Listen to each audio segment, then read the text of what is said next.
अवगुण भरे एक गुण नाही, अमृत छाड़ बिखै बिख खाई। माया मोह परम पै भूले, सुतदारा स्यों प्रीत लगाई। एक उत्तम पंथ सुनियो गुर संगत, तह मिलंत जम त्रास मिटाए। एक अरदास भाट कीरत के, गुरु रामदास राखो शरणाई। एक अरदास भाट कीरत के, गुरु रामदास राखो शरणाई। सतनाम वाहिगुरु जी फरीदा, जिनी कमी नाहि गुण, ते कमड़े विसार। मत शर्मिंदा थीवे, साईं दे दरबार।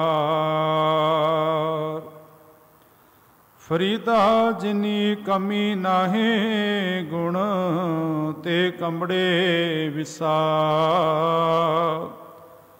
मत शर्मिंदा थीवे, साईं दे दरबार। वाहिगुरु जी का खालसा, वाहिगुरु जी की फतेह। परम सन्मानयोग सतगुरां दी पावन पवित्र निगी गोद अंदर जुड़ बैठे सतसंगी जनों, वड्डियां भागां वाले हो। अमृत वेले दे पावन दरबार अंदर जुड़ बैठ के वाहिगुरु जी की सिफत सलाह दे नाल आप जियां ने रब्बी बाणी नाल सांझ पाई है। समा है गुरमत विचारां दा। बाबा फरीद साहब जी की पावन बाणी दे विचों अज का ये पावन सलोक, जिस अंदर बाबा फरीद साहब जी रहमत करते ने, फरीदा जिनी कमी नाहे गुण, ते कमड़े विसार। मत शर्मिंदा थीवे, साईं दे दरबार। बाबा फरीद साहब इस पावन सलोक अंदर जो रहमत करते ने, मनोवृत्तियां इकागर करो।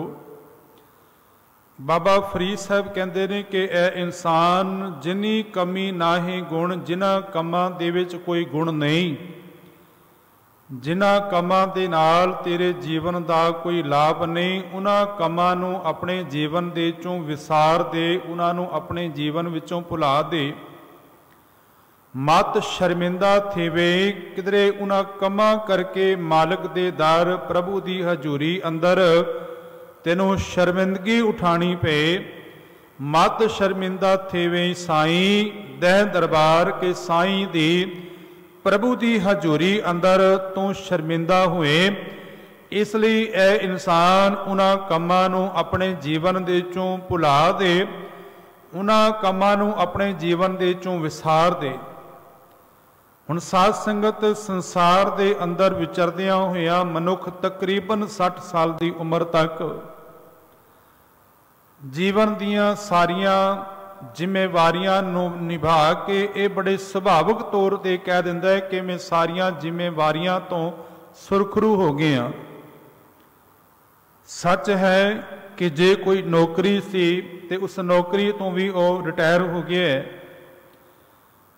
जे घर बार बनाना सी ते सोहना घर भी बन के तैयार हो गया है। जे बच्चियां ने किसी जॉब के उपर लगना सी ते बच्चे जॉब उपर लग गए ने। बच्चियां दे विआह दे कारज भी सोहने सिरे चढ़ गए ते हुण आखदा है कि मैं सारियां जिम्मेवारियां तो सुरखरू हो गया। पर गुरुदेव पातशाह रहमत करते ने कि परिवार दियां इन्हां जिम्मेवारियां तो ही सुरखरू होना, यही जिम्मेवारियां निभाण दा मनोरथ है संसार दे च आण दा। कि परमेश्वर वाला रब वाला पासा ते तू कदे ध्यान ही नहीं किया कि रब की बंदगी परमेश्वर की सिफत सलाह जिसनों गुरुदेव पातशाह आखते ने कि अवर जोन तेरी पनिहारी इस धरती मैं तेरी सिखदारी तेनू सरदार बनाया होर सारिया जूना दा ते संसार च आण दा जो मनोरथ सी के भई प्राप्त मानुक दे हुरिया गोबिंद मिलन की ये तेरी बरिया। परिवार दीयां जिम्मेवारियां निभाइयां सतगुर आखदे ने मुबारक है, पर रब वाले पासे भी तू कदे जुड़िया है कि रब नूं भी कदे याद किया है? नहीं तो फिर कबीर साहब ने फिर अपनी बाणी अंदर ये बचन किए ने, कहते कि सीधे असीधे ढंग दे नाल बड़ा धन पदार्थ तू इकट्ठा करके लैके आए, परिवार के सारे कारज किए ने। वो आखते ने कि बहु परपंच कर पर धन लियावै, सुतदारा पै आन लुटावै, मन मेरे भूले कपट न कीजै, अंत निबेरा तेरे जी पै लीजै। अंत वेले तेरे जिंद कोलों उदा लेखा जोखा पुछया जाना है। बाबा फरीद साहब आखते हैं कि जिनी कमी ना है गुण ते कमड़े विसार, फिर उन्हां कमां नूं तूं विसार दे जिन्हां कमां दे च कोई गुण नहीं है। क्योंकि कबीर साहब ने अज रहमत की, वो आखन के बहु परपंच कर पर धन लियावै, सुबदारा पे आन लुटावै, मन मेरे भूले कपट ना कीजै, अंत निबेरा तेरे जी पै लीजै, छिन छिन तन चीजै जरा जनावै, तब तेरी ओक कोई पानियों ना पावे। फिर अखीर विच आखदे ने कि कह कबीर कोई नहीं तेरा हृदय राम की नाम जपै सवेरा। क्यों उस मालिक की बंदगी वालों परमेश्वर के नाम वालों तो मुँह फेरिया हुए है। ते सच्चाई है साध संगत, गुरबाणी आखदी है कि बुरे काम को ऊट खलोया, नाम की बेला पै पै सोया। दुनिया के होर सारे कारजां लई मनुख बड़ा सुचेत होकर कर्म करता है, पर जो रब की भगती की गल आती है, सिर्फ सलाह की गल होंदी है तो मनुख अवेसला हो जाता है। गुरुदेव ने ता ही कहा ना कि बुरे काम को ऊठ खलोया, नाम की बेला पै पै सोया, कि नाम के वेला वेले इंसान जड़ा है उतना सुचेत नहीं जितना कि दुनियावी कारजां लई ये सुचेत है। गुरु अंगद देव महाराज ने सिख लई हदायत की है। गुरुदेव आखते ने जे मालिक की कृपा दे नाल दुनिया के पदार्थ ही भोग, जिम्मेवारियां भी निभा, शरीर की खुराक भी तेनों मिले, पर केवल शरीर की खुराक तक सीमित रहे, दुनिया के पदार्थों तक ही सीमित रहे। परमेश्वर का नाम रूपी जो सरमाया है वो जो नहीं खटिया तो फिर जीवन फिर व्यर्थ है। खडूर साहब की धरती पर धन गुरु अंगद देव महाराज ने जो भाग लाई ना, ते सत्ता बलवंड जी भी बाणी अंदर कहते ने, आखते ने कि माता खीवी नेक जन जिन बहुती छाव पतराली, लंगर दौलत वंडी है, रस अमृत खीर के आली। हुण देखो इत्थे दोवे प्रवाह ने, नाम दा भी प्रवाह धन गुरु अंगद देव महाराज संगतां नूं नाम बाणी दे नाल इंज कह लवा कि नाम दी खुराक देंदे ने। ते सत्कार जो माता खीवी जी वो लंगर का प्रबंध उन्होंने संभालिया होया है, ते चंगा लंगर का प्रबंध जे कोई लोड़वंद धन पदार्थां की मंग करके भी आया ना, ते धन पदार्थ दे के भी उहदे कारज सवारे गए ने। ताही सत्ता बलवंड जी कहते हैं कि लंगर दौलत वंडी है, लंगर दे नाल नाल दौलत भी जे कोई लोड़वंद आया तो दौलत नाल धन दे नाल उहदे कारज भी सवारे गए। ते गुरु अंगद देव महाराज आप इतिहास तो जाणू हो, सतगुरु महाराज बच्चियां नूं गुरमुखी पढ़ाया करते सन। मल अखाड़ियां दे नाल शरीरिक जिथे शरीर का ध्यान गुरुदेव पातशाह रखिया कि नाल शरीरिक बल होए, उत्थे अध्यात्मिक बल लई बाणी दे नाल भी जोड़े आ। ते गुरुदेव पातशाह ने हुण देखो जदों शरीर की गल आंदी है ना, ते गुरुदेव ने 5 ज्ञान इंद्रियां दे विचों 3 ज्ञान इंद्रियां दे उपर बड़ा जोर दिता है। वो 3 किहड़े ज्ञान इंद्रिय ने? एक ते ने जी अखां, दूसरा ने कान और तीसरा है जबान। होर सारिया इंद्रियां कोलों इन्हां 3 इंद्रियां दे उपर, ज्ञान इंद्रियां दे उपर गुरु साहब ने बड़ा जोर दिता। जे ये तीनों ज्ञान इंद्रिय परमार्थ वाल तुर पैना साध संगत मनुख संसार दे अंदर देवता है। संसार अंदर ही मनुख विचरदा होया रब है कि मन तू जोत स्वरूप है अपना मूल पछाण। पर सच है कि जे ये तीनों ज्ञान इंद्रे जे विकारां वल वासना वल तुर पैण ते मनुख संसार अंदर रहिंदा होया ही शैतान है। वो संसार अंदर रहिंदियां अपने जीवन नूं खुआर कर लैंदा है। गुरु अमरदास महाराज ने इन्हां तीन ज्ञान इंद्रियां पर बड़ा जोर दिता। जदों गुरुदेव अखां दी गल करदे ने ते आखदे ने कि ए नेत्रो मेरेओ हर तुम मैं जो धरी हर बिन अवरना देखो कोई। क्योंकि जिनी कमी ना है गुण ते कमड़े विसार। जिन्हां कमां दे विच गुण नहीं है उन्हां कमां नूं भुला दे विसार दे अपने जीवन दे विचों। हुण इन्हां तिन्हां ज्ञान इंद्रियां दी गल आए ते गुरुदेव ने अखां नूं उपदेश दिता कि ए नेत्रो मेरेओ। जे कन्नां दी गल आई ते गुरुदेव आखदे ने कि ए सरवणो मेरेओ सच है सुनना नो पठाए, सच है सुनना नो पठाए शरीर लाए सुनो सत बाणी। जे जबान दी गल आई ते गुरुदेव धन गुरु अमरदास आखदे ने कि ए रसना तू अनरस राच रही तेरी प्यास ना जाए।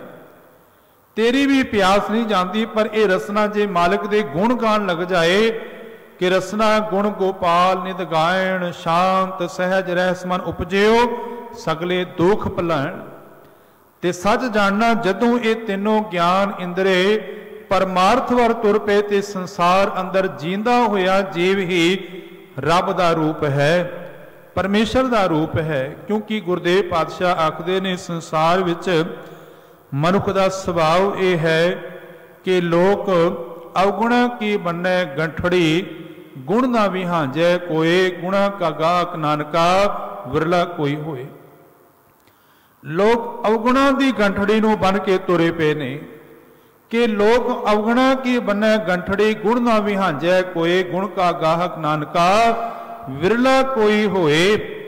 ते श्रीमान भाई साहब भाई गुरदास जी उन्होंने अपनी वार की पौड़ी अंदर रहमत की है।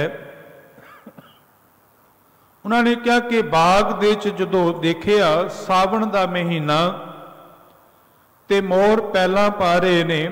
एक ते बाग दे अंदर फुल खिड़े हुए, दूसरा मोर पैलां पा रहे सन। ते जदों जाके देखिया सिख ने ते कहंदे कि हे मालिक वाहिगुरू तू इस मोर नूं कितनी खूबसूरती दिती है, कितने रंग इसके अंदर भर दिते ने।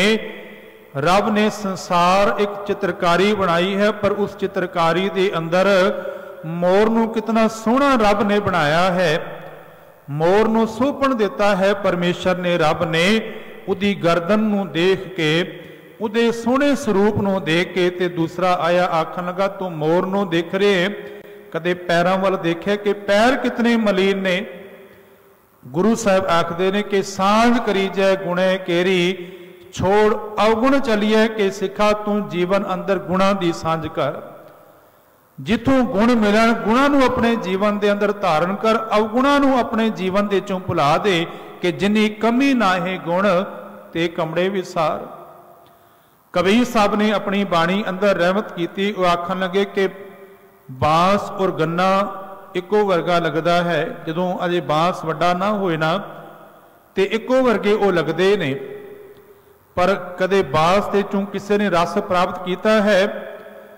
कबीर साहब आखते ने कि गन्ने नूं चीरदियां होइयां गन्ने दा रस लैंदियां होइयां कई बारी मनुख दा मूँह भी छिल जाता है, मूँह दे विचों लहू भी आन लग जाता है। पर वो आखदे कि परवाह नहीं क्योंकि गन्ने दे विचों घट तो घट मैनूं रस तां प्राप्त हो रहे है जे अपना आप त्याग के भी गुण प्राप्त होण ते गुण लै लेना चाहिए ने ते अवगुणा नूं अपने जीवन दे चों कढ़ देना चाहिए। कबीर साहब का वचन है। कबीर साहब आखदे कबीर रस को गांडो चूसीए। रस दे नाल भरिया होया वो गन्ना जिहड़ा है चूसीए। गुण को मरिए रोए ते गुण जिथों मर्जी भी प्राप्त होण मनुख नूं धारण कर लेना चाहिए ने। कबीर रस को गांडो चूसीए गुण को मरिए रोए। अवगण यारे मानसै भलो ना कहे कोई के अवगण यारे जीव नूं कोई भला नहीं कहता। संसार दे अंदर भी फटकारां ते रब दी हजूरी अंदर भी ਉਹਨੂੰ ਫਟਕਾਰਾਂ ਪੈਂਦੀਆਂ ਨੇ ਕਿ ਜਿਨੀ ਕਮੀ ਨਾਹੇ ਗੁਣ ਤੇ ਕਮੜੇ ਵਿਸਾਰ। ਉਹਨਾਂ ਕੰਮਾਂ ਨੂੰ ਵਿਸਾਰ ਦੇ। ਗੁਰੂ ਅਰਜੁਨ ਦੇ ਪਾਤਸ਼ਾਹ ਮਹਾਰਾਜ ਦੇ ਉੱਪਰ ਜ਼ੁਲਮ ਦੀ ਅੱਤ ਕਰਨ ਵਾਲੇ, ਭਾਵੇਂ ਉਹ ਜਹਾਂਗੀਰ ਹੈ, ਭਾਵੇਂ ਉਹਨਾਂ ਦਾ ਸਕਾ ਭਰਾ ਬਾਬਾ ਪ੍ਰਿਥੀ ਚੰਦ ਜੀ ਨੇ, ਭਾਵੇਂ ਚੰਦੂ ਹੈ, ਭਾਵੇਂ ਮੁਰਤਜ਼ਾ ਖਾਨ ਹੈ, ਐਸੇ ਬੇਅੰਤ ਨੇ। ਪਰ ਧੰਨ ਗੁਰੂ ਅਰਜਨ ਦੇਵ ਮਹਾਰਾਜ ਨੇ ਕਿਸੇ ਨੂੰ ਦੁਸ਼ਮਣ ਨਹੀਂ ਸਮਝਿਆ। ਉਹਨਾਂ ਨੇ ਜ਼ੋਰ ਲਾਇਆ ਕਿ ਧੰਨ ਗੁਰੂ ਅਰਜਨ ਦੇਵ ਮਹਾਰਾਜ ਨੂੰ ਤਪਾਉਣ ਦਾ, ਪਰ ਗੁਰੂ ਅਰਜਨ ਦੇਵ ਪਾਤਸ਼ਾਹ ਤਪੇ ਨਹੀਂ। ਉਹ ਤੇ ਤਤੀ ਤਵੀ ਉੱਪਰ ਹੀ ਬੈਠੇ ਹੋਏ ਤੇਰਾ ਕੀਆ ਮਿੱਠਾ ਲਾਗੇ। ਉਸ ਮਾਲਕ ਦੀ ਸਿਫਤ ਸਲਾਹ ਦੇ ਗੀਤ ਗਾ ਰਹੇ ਨੇ। ਤੇ ਇੱਥੋਂ ਤੱਕ ਗੁਰਦੇਵ ਨੇ ਆਖਿਆ ਕਿ ਉਲਾਹਨੋ ਮੈਂ ਕਾਹੂ ਨਾ ਦਿਓ, ਮਨ ਮੀਠ ਤੁਹਾਰੋ ਕੀਓ। ਕੋਈ ਉਲਾਹਨਾ ਨਹੀਂ, ਕਿਉਂਕਿ ਉਹਨਾਂ ਦੇ ਅੰਦਰੋਂ ਦੁਸ਼ਮਣੀ ਜਿਹੜੀ ਹੈ ਉਹ ਮੁੱਕ ਗਈ ਹੈ। ਅੰਦਰੋਂ ਅਵਗੁਣਾਂ ਨੂੰ ਮੁਕਾ ਕੇ ਹੀ ਜੀਵ ਪਰਮੇਸ਼ਰ ਵਰਗਾ, ਰੱਬ ਵਰਗਾ ਹੋ ਸਕਦਾ ਹੈ। ਤਾਂ ਹੀ ਗੁਰਦੇਵ ਪਾਤਸ਼ਾਹ ਦਾ ਪਾਵਨ ਬਚਨ ਹੈ, ਉਹ ਆਖਦੇ ਨੇ ਕਿ ਬਿਸਰ ਗਈ ਸਭ ਤਾਤ ਪਰਾਈ, ਜਬ ਤੇ ਸਾਧ ਸੰਗਤ ਮੋਹਿ ਪਾਈ, ਨਾ ਕੋ ਬੈਰੀ ਨਹੀਂ ਬੇਗਾਨਾ, ਸਗਲ ਸੰਗ ਹਮਕੋ ਬਨਿਆਈ। ਹਿਰਦੇ ਨੂੰ ਤਾਤ ਪਰਾਈ ਮੁੱਕ ਗਈ ਹੈ। ਜਿਹੜੇ ਜ਼ੁਲਮ ਕਮਾ ਰਹੇ ਨੇ ਉਹਨਾਂ ਅੰਦਰੋਂ ਵੀ ਦੁਸ਼ਮਣੀ ਧੰਨ ਗੁਰੂ ਅਰਜਨ ਦੇਵ ਮਹਾਰਾਜ ਨੂੰ ਨਜ਼ਰ ਨਹੀਂ ਆ ਰਹੀ। ਉਹ ਤੇ ਆਖਦੇ ਨੇ ਕਿ ਸਭ ਕੋ ਮੀਤ ਹਮ ਆਪਨ ਕੀਨਾ, ਹਮ ਸਭਨਾ ਕੇ ਸਾਜਨ। ਤੇ ਧੰਨ ਗੁਰੂ ਅਮਰਦਾਸ ਮਹਾਰਾਜ ਜੀ ਦੀ ਪਾਵਨ ਬਾਣੀ ਪੜ੍ਹਦੇ ਹਾਂ। ਗੁਰੂ ਅਮਰਦਾਸ ਮਹਾਰਾਜ ਆਨੰਦ ਸਾਹਿਬ ਦੀ ਬਾਣੀ ਅੰਦਰ ਰਹਿਮਤ ਕਰਦੇ ਨੇ ਕਿ ਇਹ ਮਨ ਪਿਆਰਿਆ ਤੂੰ ਸਦਾ ਸੱਚ ਸੰਭਾਲੇ, ਇਹ ਕੁਟੰਬ ਤੂੰ ਜੇ ਦੇਖਦਾ ਚੱਲੈ ਨਹੀਂ ਤੇਰੇ ਨਾਲੇ। ਇਹ ਕੁਟੰਬ ਜਿਹੜਾ ਤੈਨੂੰ ਨਜ਼ਰ ਆ ਰਿਹਾ ਨਾ, ਭਾਵੇਂ ਬਹੁਤ ਵੱਡਾ ਤੈਨੂੰ ਨਜ਼ਰ ਆ ਰਿਹਾ ਹੋਏ ਕਿ ਮੇਰਾ ਕੁਟੰਬ ਬਹੁਤ ਵੱਡਾ ਹੈ, ਮੇਰੇ ਬੜੇ ਭਰਾ ਨੇ, ਮੇਰੀਆਂ ਬੜੀਆਂ ਭੈਣਾਂ ਨੇ, ਮੇਰੇ ਚਾਚੇ ਤਾਏ ਨੇ, ਸਤਿਗੁਰ ਆਖਦੇ ਨੇ ਕਿ ਇਹ ਕੁਟੰਬ ਤੂੰ ਜੇ ਦੇਖਦਾ ਚੱਲੈ ਨਹੀਂ ਤੇਰੇ ਨਾਲੇ, ਸਾਥ ਤੇਰਾ ਚੱਲੈ ਨਹੀਂ ਤਿਸ ਨਾਲ ਕਿਉਂ ਚਿਤ ਲਾਈਏ। ਅਗਲੀ ਪੰਕਤੀ ਬੜੀ ਕਮਾਲ ਦੀ ਹੈ ਕਿ ਐਸਾ ਕੰਮ ਮੁਲੇ ਨਾ ਕੀਜੈ ਜਿਤ ਅੰਤ ਪਛੋਤਾਈ ਹੈ। ਐਸਾ ਕੰਮ ਨਾ ਕਰੀ ਕਿ ਜਿਨੀ ਕਮੀ ਨਾ ਹੈ ਗੁਣ ਤੇ ਕਮੜੇ ਵਿਸਾਰ। ਐਸਾ ਕੰਮ ਮੁਲੇ ਨਾ ਕੀਜੈ ਜਿਤ ਅੰਤ ਪਛੋਤਾਈ ਹੈ। ਫਿਰ ਅੱਗੇ ਆਖਦੇ ਨੇ ਕਿ ਸਤਿਗੁਰ ਕਾ ਉਪਦੇਸ਼ ਸੁਣ ਤੂੰ ਹੋਵੇ ਤੇਰੇ ਨਾਲੇ। ਗੁਰੂ ਦਾ ਉਪਦੇਸ਼ ਸੁਣ, ਗੁਰੂ ਦੀ ਸਿੱਖਿਆ ਸੁਣ, ਗੁਰੂ ਵੱਲੋਂ ਬਖਸ਼ਿਆ ਹੋਇਆ ਨਾਮ ਆਪਣੇ ਜੀਵਨ ਦਾ ਆਧਾਰ ਬਣਾ, ਕਿਉਂਕਿ ਇੱਕ ਨਾਮ ਹੀ ਨਾਲ ਜਾਣ ਵਾਲਾ ਹੈ। ਸਤਿਗੁਰ ਕਾ ਉਪਦੇਸ਼ ਸੁਣ ਤੂੰ ਹੋਵੇ ਤੇਰੇ ਨਾਲੇ, ਕਹਿ ਨਾਨਕ ਮਨ ਪਿਆਰੇ ਤੂੰ ਸਦਾ ਸੱਚ ਸੰਭਾਲੇ।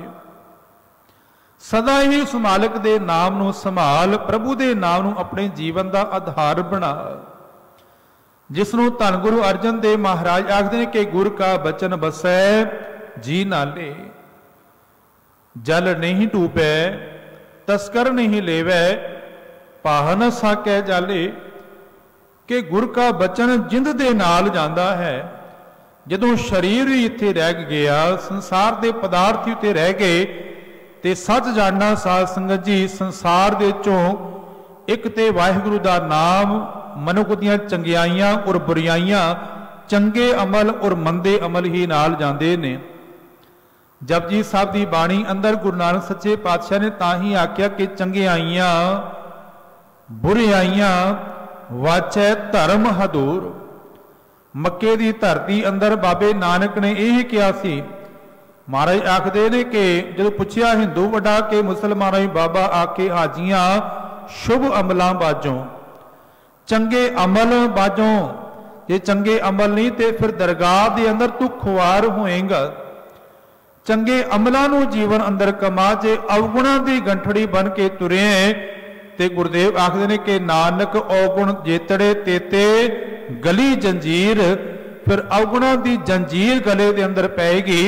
ਇਹਦੀ ਬਾਬਾ ਫਰੀਦ ਸਾਹਿਬ ਆਖਦੇ ਨੇ ਕਿ ਜਿੰਨੀ ਕਮੀ ਨਾਹੇ ਗੁਣ ਤੇ ਕਮੜੇ ਵਿਸਾਰ, ਮਤ ਸ਼ਰਮਿੰਦਾ ਥੀਵੇ ਸਾਈਂ ਦਾ ਦਰਬਾਰ।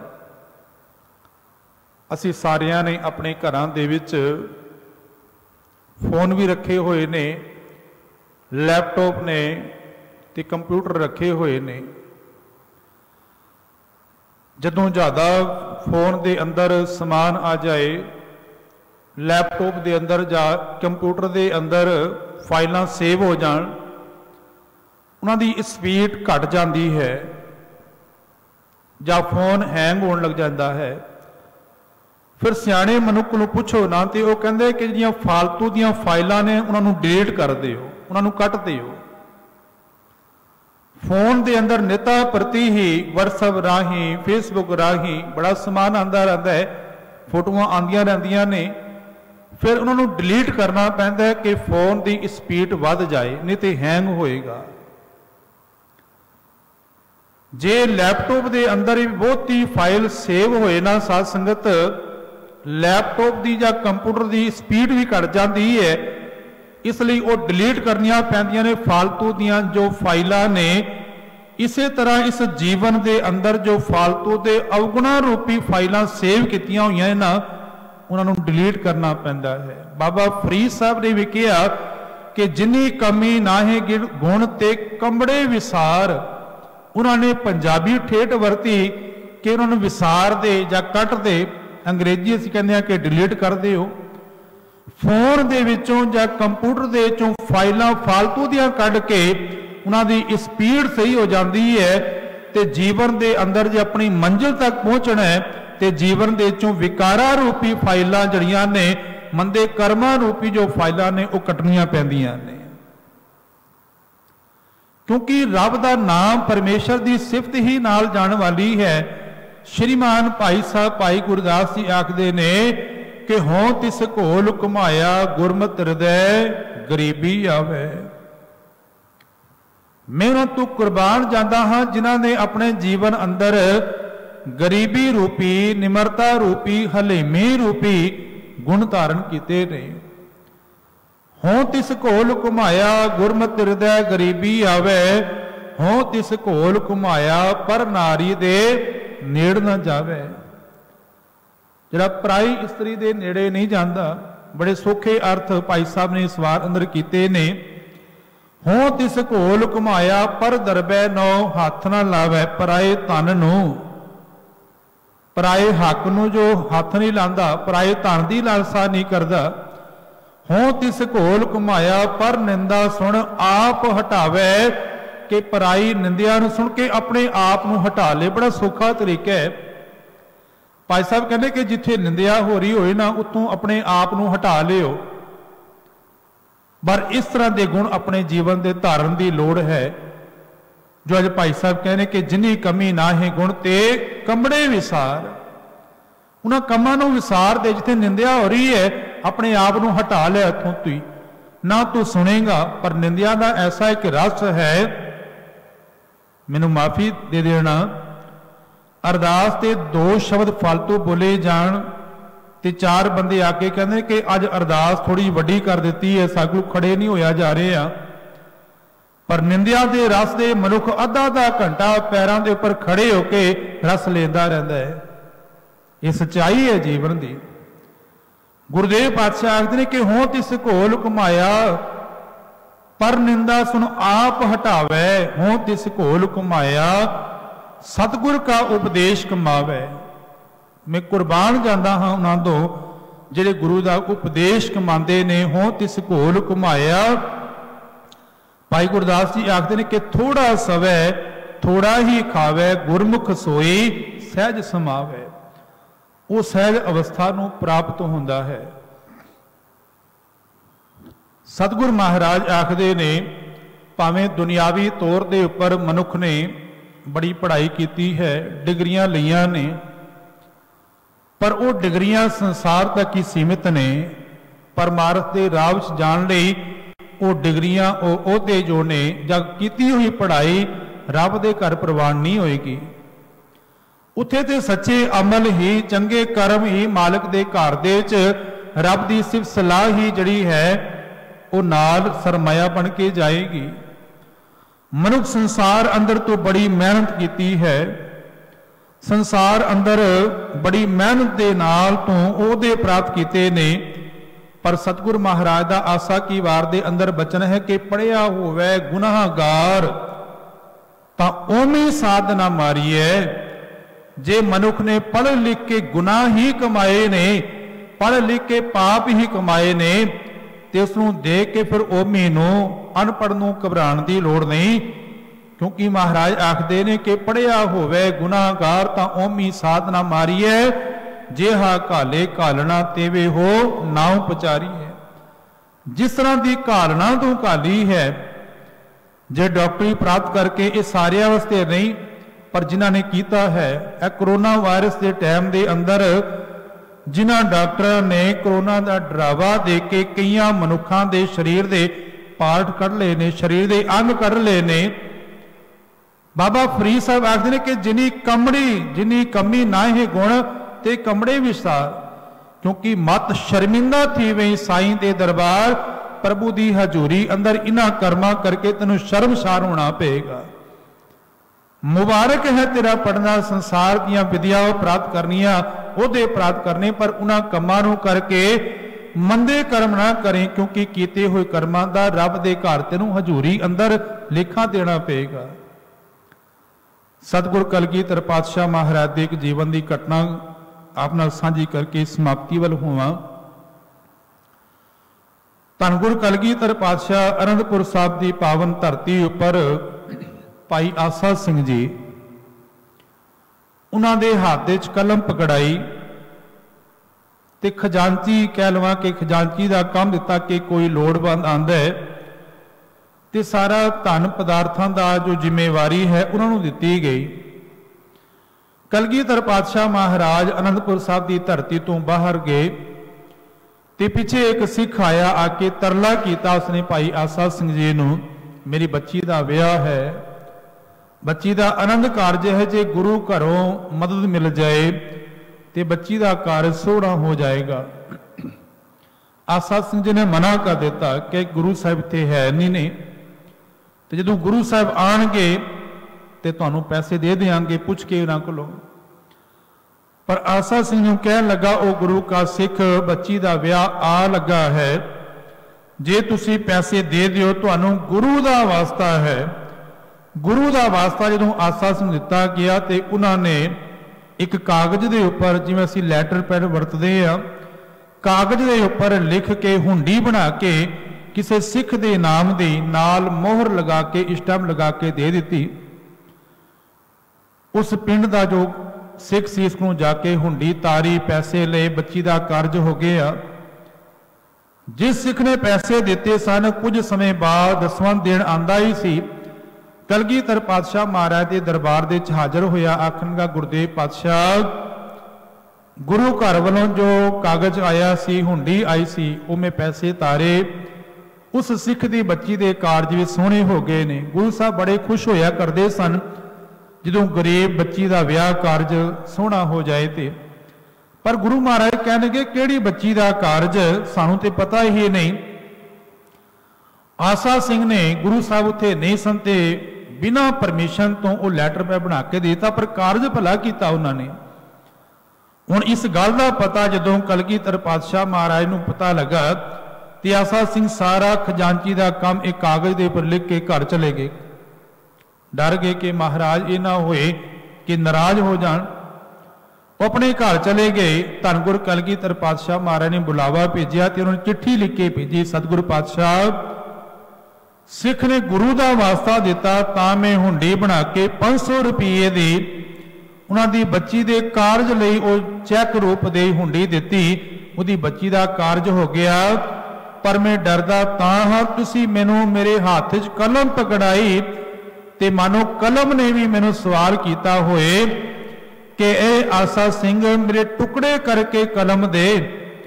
तू कलम बनाई मेरे मुंह नूं कटिया गया चाकू दे नाल ते मेरे मुंह नूं काली शाही दे भिओ के तू लेख लिखदा रहे, पर सच जानी इस मेरे मुंह के उपर कालख लगी हो मैनूं परवान है।